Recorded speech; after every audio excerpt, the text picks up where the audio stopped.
Excel doesn't let you split the cell. But sometimes you need two headers in one corner of your table. So what do? Choose one, or make it look perfectly split. One cell, two labels. Let me show you how. Here on the screen, we have our monthly department expense report. Rows are departments, columns are months.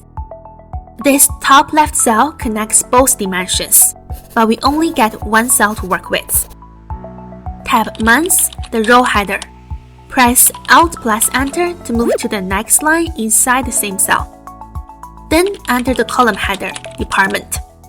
Now both headers are stacked in one cell. We can visually split it. Press Ctrl plus 1 to open Format Cells. Go to Borders. Choose the diagonal border from top left to bottom right, and hit OK. The cell looks split, but the line overlaps the text. Let's adjust alignment and spacing to position them in the opposite corner of the cell. Now we have it, one split cell, both headers included. If you're not a fan of diagonal borders, simply remove the line. Keep the stacked layout with one label at top right corner and the other at bottom left corner.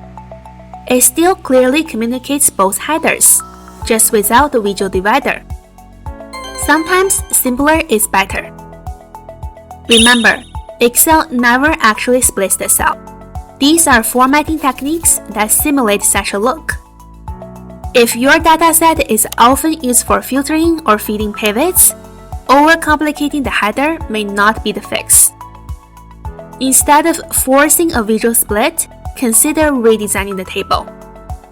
A normalized structure, only one type of data in each column. This is more flexible. Formatting improves appearance, structure improves performance. Know the difference.